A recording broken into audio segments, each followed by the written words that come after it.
The following is an EHC media production.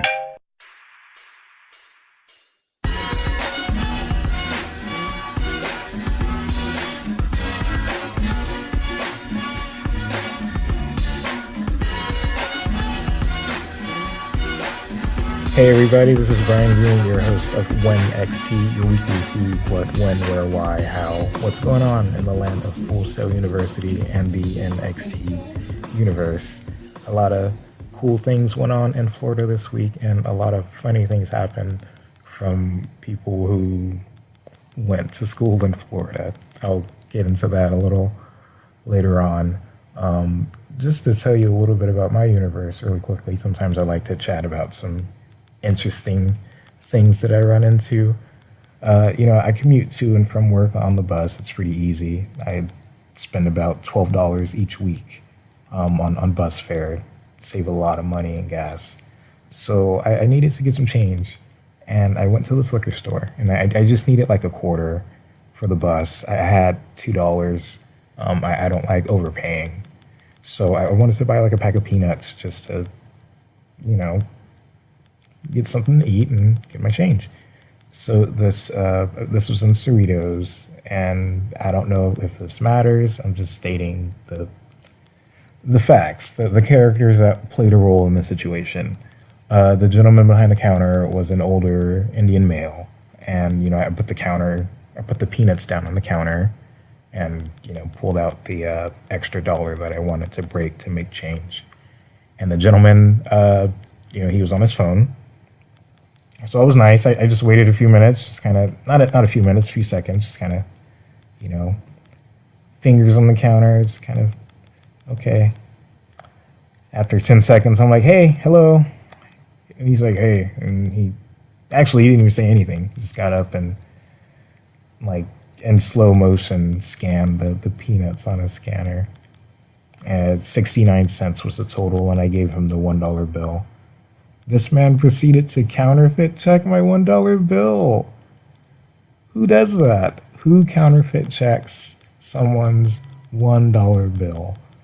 It would cost a lot more than $1 to counterfeit anything. So for this guy to think that I went through the trouble of counterfeiting a $1 bill to get a payout of 30 cents, holy mackerel, what a jackpot. That blew my mind. I was looking on Facebook, just a lot of people are still kind of reacting to the status. And some people were like, they did like the laughing emoji because they found it funny. And I'm kind of like super disappointed in everyone who found that funny. Hopefully they find it funny because of the male's stupidity and that he just wasn't utilizing common sense, and maybe he was being prejudiced. I thought he was being prejudiced.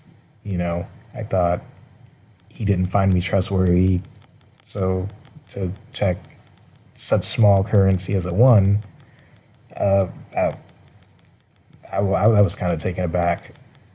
So I was like, wow, it's just a $1 bill, man. I just need change for the bus. And the fact that I needed to explain to someone that I was using a $1 bill so I can get change for the bus, it kind of felt like violated a little bit, you know what I mean? So for someone to just kind of, I don't know, they find it funny because like I was in that situation and they don't like notice, the point I'm trying to make in speaking about it. But, this stuff happens, it's 2018 and this stuff really, really happens. And, I just wanted to speak on that. I just wanted to let people know what some folks go through out here. Not just one race specifically, but, other people as well. And, I just kind of wish that we would all just spend some time to think about one another.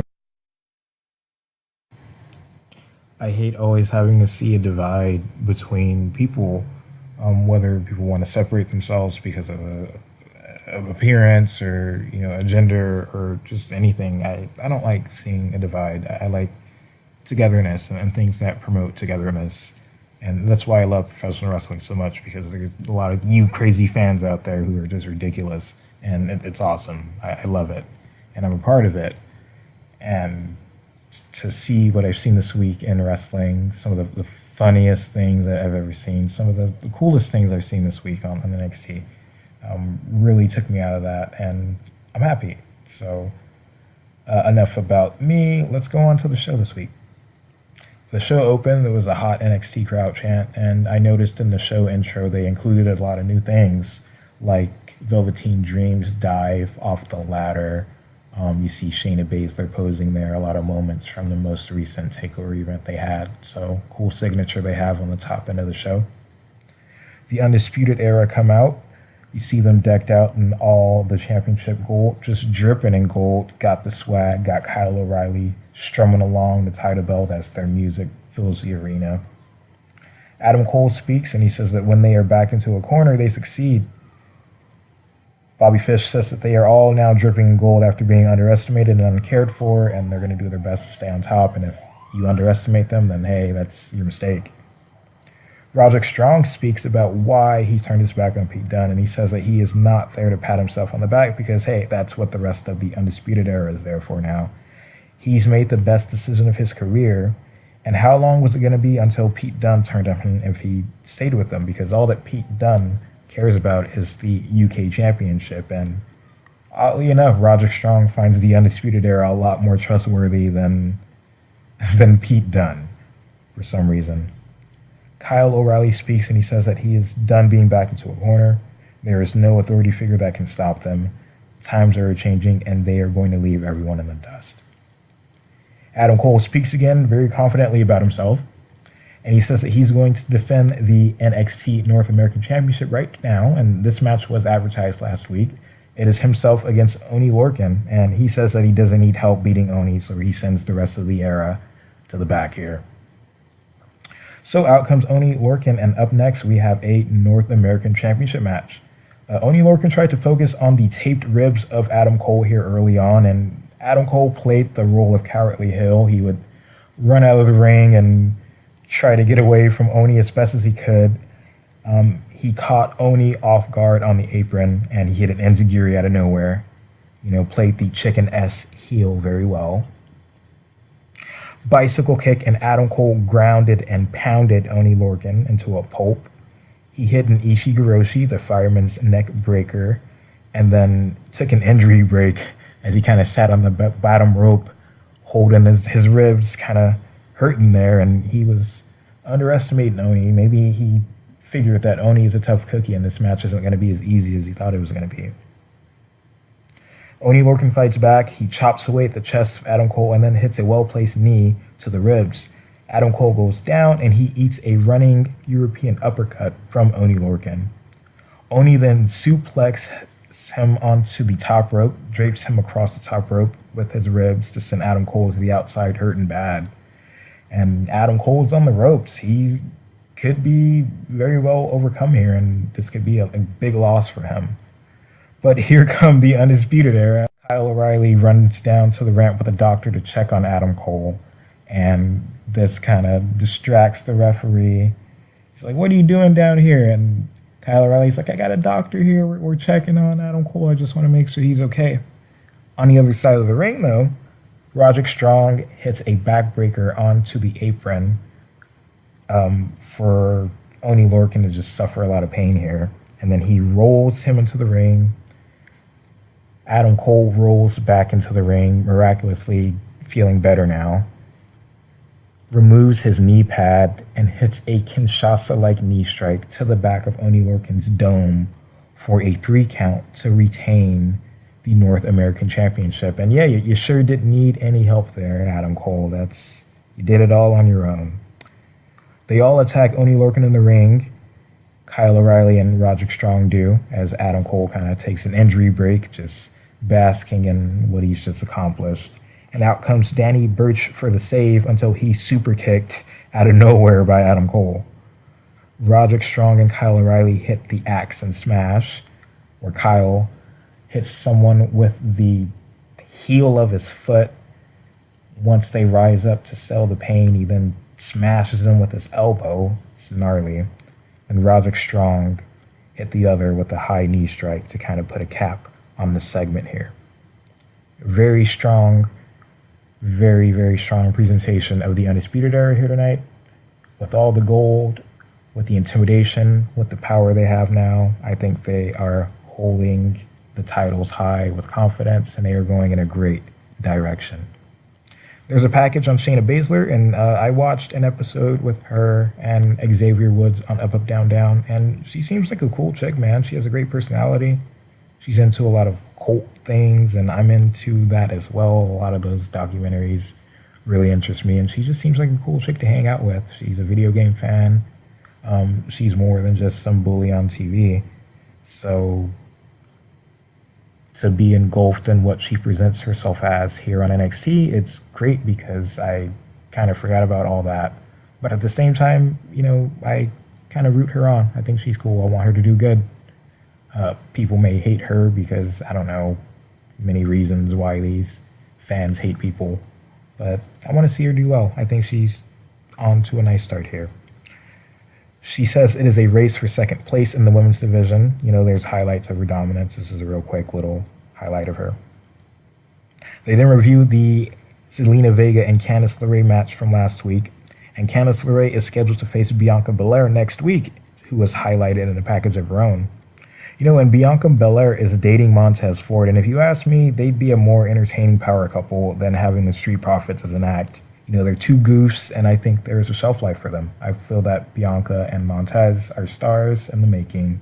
They have star power written all over them. If you've seen Montez Ford, and ridiculous as he is, they could craft him into something well, and, not to say that he needs to be crafted into anything. His raw charisma and talent could just be enough to make them some dollars. And Bianca Belair as well. She looks like a superstar, just cute little princess with long braids. She whips people. She looks like a warrior. Abs. She's stacked with muscles. I think a power couple amongst the two of them is a better idea than Street Profits as an act. Up next, we have Heavy Machinery against Tino Sabatelli and Riddick Moss. Tucker Knight made a surprise appearance in the Greatest Royal Rumble, and he had an impressive showing. He had, some great power moves. He hit on a lot of people.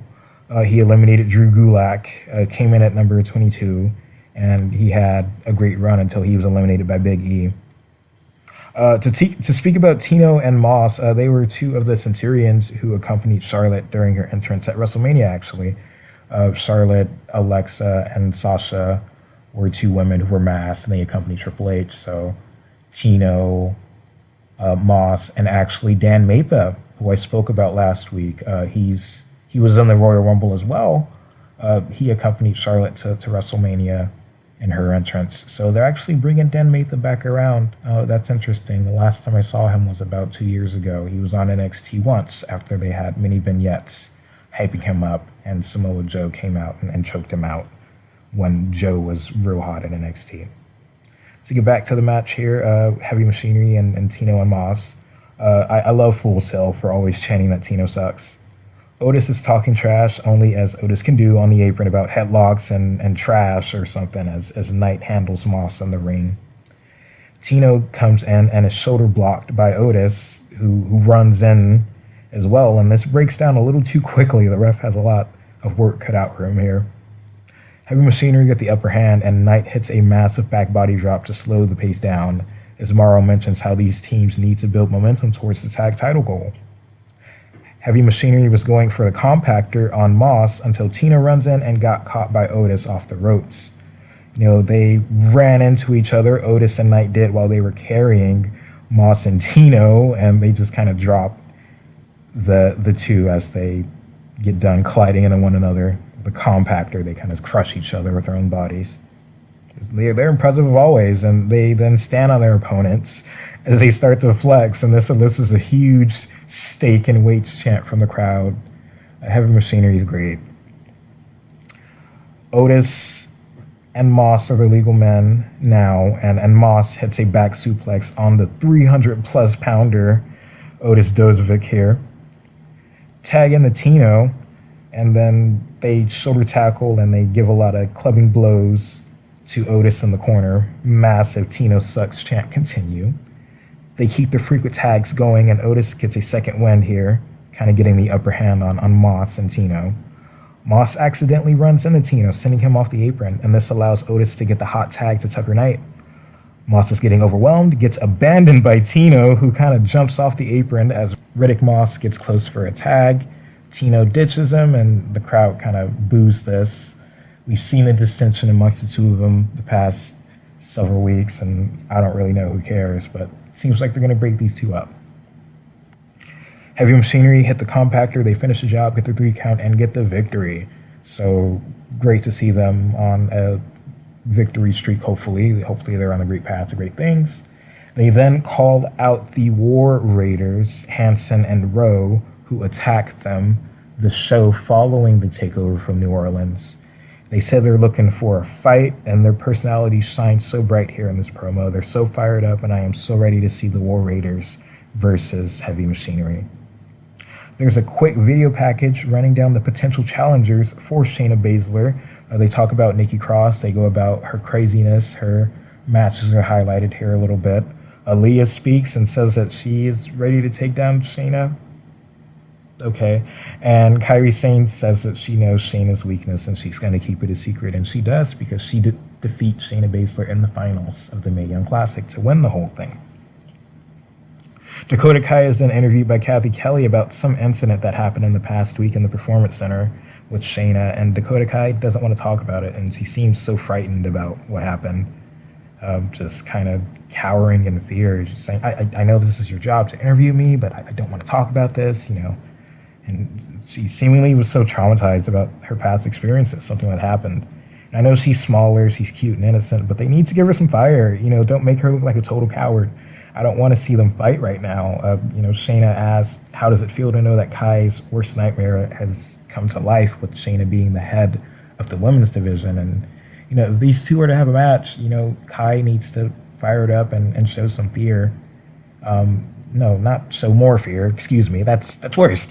She needs to show some fire. That's the F word I was looking for. She needs to show some fire, because maybe she's just being a great actress right now and showing that she needs to be frightened because she is smaller, and then she's going to flip it around and be this warrior against Shayna in a great match. Hopefully that's what happens.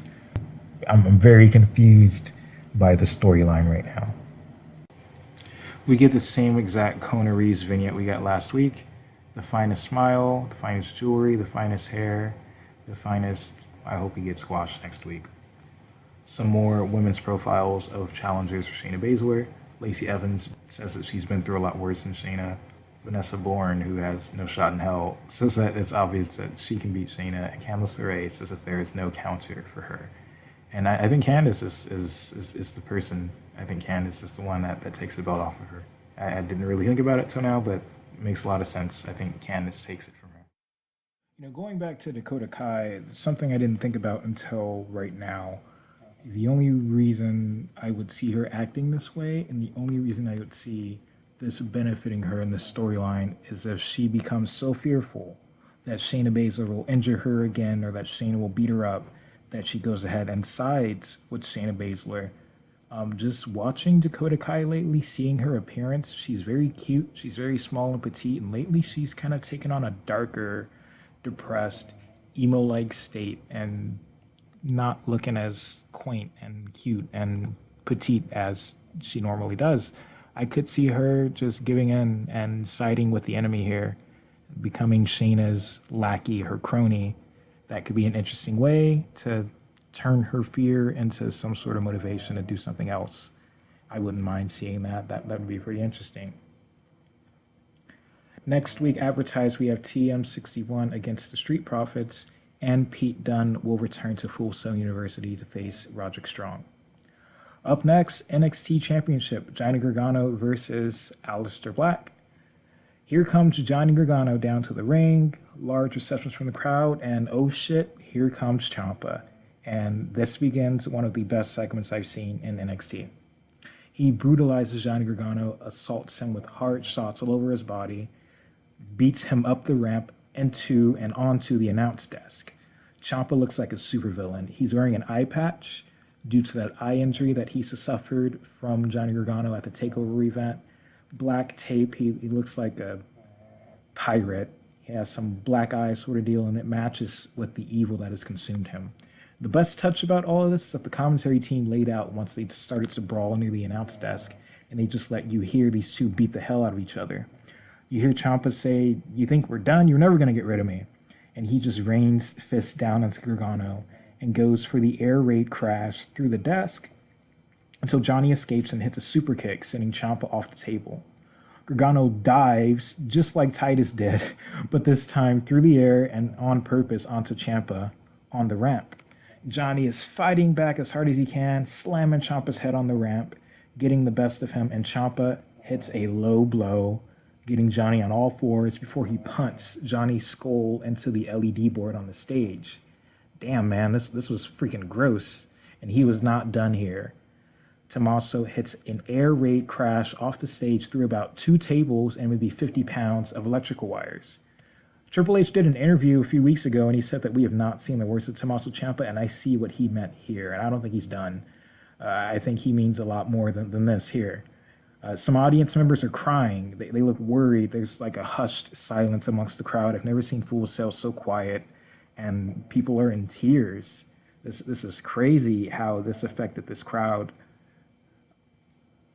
You know, the crowd tried to chant Johnny on with some Johnny wrestling chants as he was getting loaded onto a backboard into a stretcher, but the crowd eventually kind of settled into a mellow stir as he was getting, carted out. Candice LeRae comes out. She's crying, telling Johnny not to move, that he's going to be okay, and there's still no commentary. There's no chants. There's nothing. I've never seen Fullsail like this. This was an A+ segment. NXT is the show to watch if you're a fan of professional wrestling. Some of the classic angles, moments, the drama we were giving in some of the best eras. You need to watch this segment. You need to check out NXT if you haven't ever, because this segment here speaks volumes as to what they've presented in the past and what they will continue to present. I love NXT. So as Johnny is getting loaded into the ambulance, Aleister Black sees this and he looks furious. He goes to walk inside the building, and if Aleister Black is supposed to be getting prepared for a match, shouldn't he be waiting in his coffin for his ring entrance? Anywho, high up on a nearby production truck as the ambulance drives away, the camera kind of pans out and you see Tommaso Ciampa standing very, very high, perched on this truck, just waving like the queen at Johnny Gargano as he's getting carried away in the ambulance. And that was pretty gross for him to do. What an a-hole. This is perfect segment for him. And one of the other things that Tommaso did recently to get heel heat, on his Twitter, he announced the spoiler for the Infinity War, the Avengers movie. So he just continues to be bad guy 24/7. So here comes Aleister Black down to the ring, grabs the microphone, and he says, "Tommaso Ciampa, since you eliminated my competition, you..." And then here comes Sanity. They interrupt Aleister Black here, and they try to play off the chaos that ensued, and they shake Aleister Black down for a title match. As Eric Young is giving some speech about chaos and how Johnny Gargano gave NXT hope, Aleister cuts him off and says, "Hey, you looking for this? Let's do it." Holds his title up in Eric Young's face, and hey, we have an NXT championship match going on. Aleister Black still wants to defend his title. So here we are for the NXT championship, Eric Young against Aleister Black. And this shows how great of a fighting champion that not Eric Young, he's not champion yet. This shows how great of a fighting champion that Aleister Black is here. Everyone is still trying to collect themselves, but eventually commentary and the Fullsail team become their normal selves. Eric Young is quick with some ground strikes and some offense, trying to hack at the body of Aleister Black, but Black gets a knee in and chases Eric Young out of the ring. He hits the front moonsault into a seated position. Eric Young gets back into the ring. Black kips up into a deep arm drag, controlling Eric Young, and the audience actually still seems hushed as the striking man from Amsterdam hits some kickboxing offense. Alexander Wolf tries to run interference, and he runs in the ring at Aleister Black. A back elbow fends him off, and Eric Young is able to capitalize and locks in a dragon sleeper while he sits on the top rope.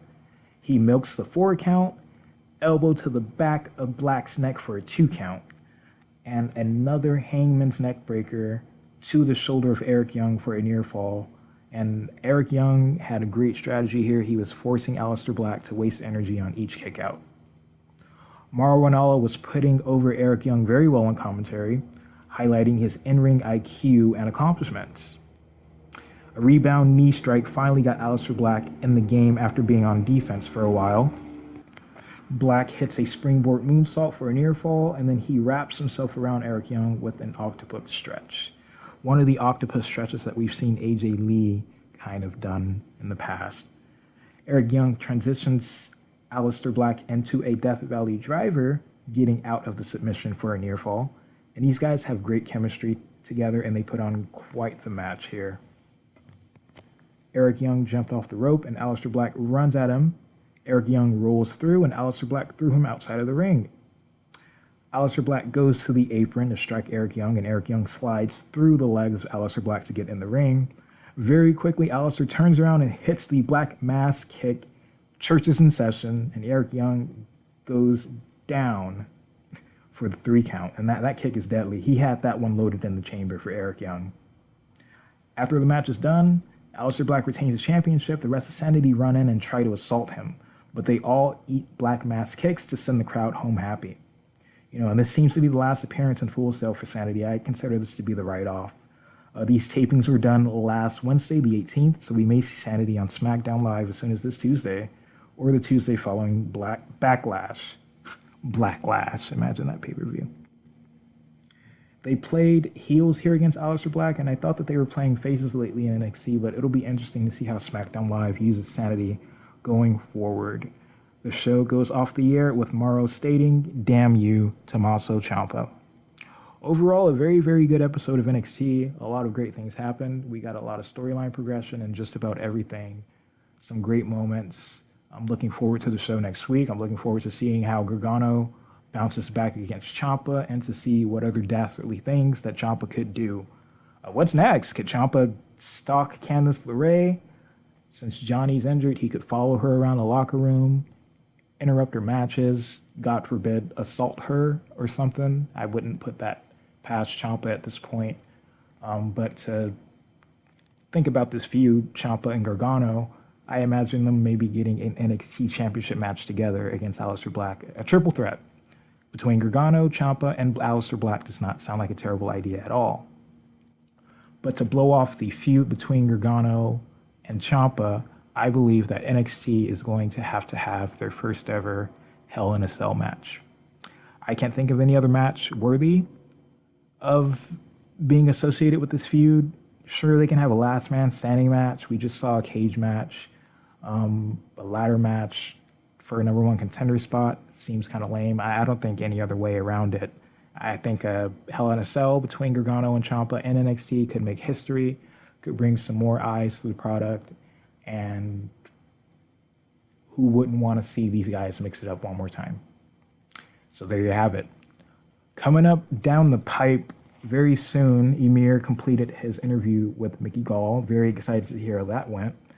And I am producing some new segments here on NXT, playing off the who, what, when, where, why theme of the show. I have a new segment coming maybe next week's show. Might do it a la carte, do it separately from the podcast. Where are they now? Going to do a Where Are They Now segment, looking at NXT superstars who have flown the coop, so to speak. The first person I'm going to focus on is Enzo Amore. Going to detail his career in NXT, how he fared on the main roster, and life afterwards, what he's up to, and how life looks for Enzo. Going to be doing this for a lot of the NXT superstars who have moved on from Fullsail, and we'll see how that segment goes. Also wanted to do like a This Day in History sort of segment, like when did this happen? So don't really know anything historically relevant today, but I will bring that going forward to add some fluff and interest to the show. So Season 2, Episode 3, this was Whenxt. I'll see you guys on the RWT page for some lovely Raw wrestling talk. Catch you guys next time. Adios.